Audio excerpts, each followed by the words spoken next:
We begin in the royal court of the Sultan of Kashgar.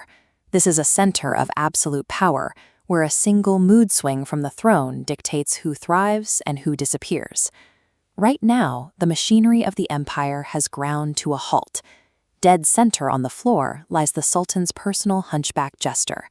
Surrounding him are four deeply panicked men: a tailor, a doctor, a purveyor, and a merchant.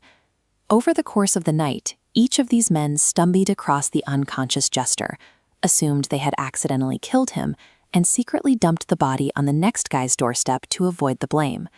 Now the music has stopped, and all four face immediate execution. They have one path out.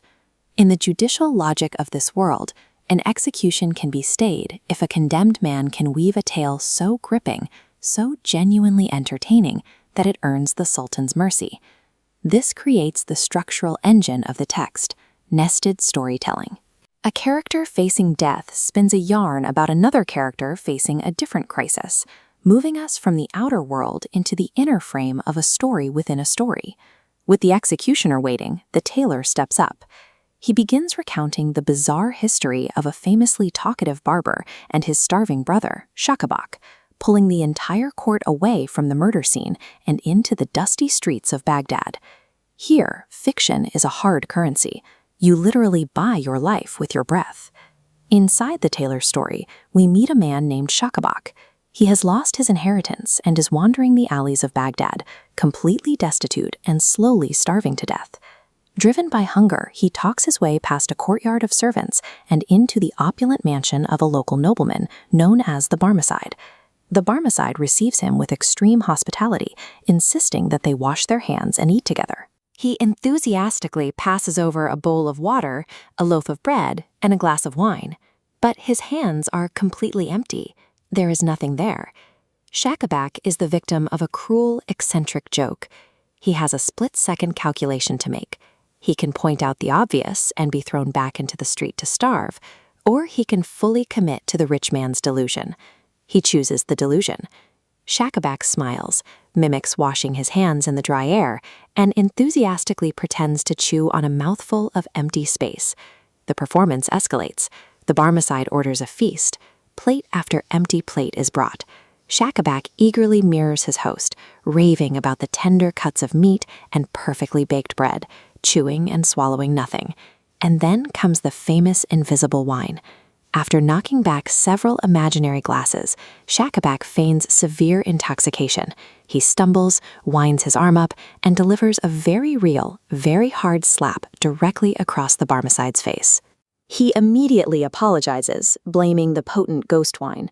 He took the rich man's absurd game and weaponized it to defend his own dignity, forcing a cruel prank to become a collaborative performance. The Barmecide doesn't call the guards. Instead, he bursts into laughter.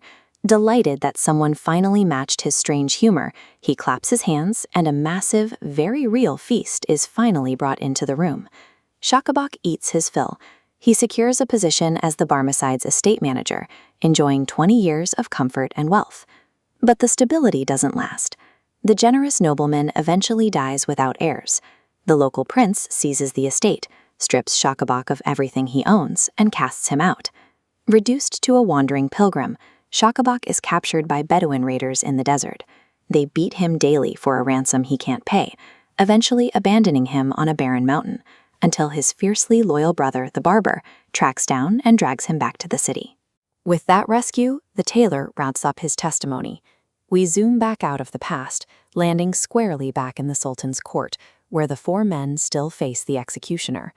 Shakabak's life proves that while the whims of princes and fate are unpredictable, a sharp, adaptable wit is the only thing a person actually owns.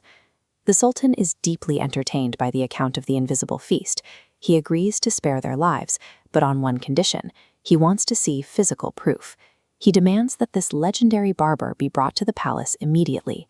The fictional world of the tailor's story suddenly crashes into the Sultan's court, as a real 90-year-old barber is led through the doors. The old man ignores royal protocol entirely. He brushes past the Sultan, his attention locking onto the prone body of the jester lying on the floor. He kneels down, takes the man's head in his lap, and inspects him. He laughs, produces a small case of medicines and uses a pair of pincers, extracting a jagged fishbone from deep within the jester's throat. The hunchback violently sneezes, opens his eyes, and sits up. The entire court is stunned. He had been choking, unconscious for nearly a full day. And just like that, the 4 men are cleared of murder. The tailor's narrative stall successfully brought the barber into the room, turning a desperate fiction into a literal medical rescue. In the architecture of the Arabian Nights, storytelling is the mechanism that engineers their salvation.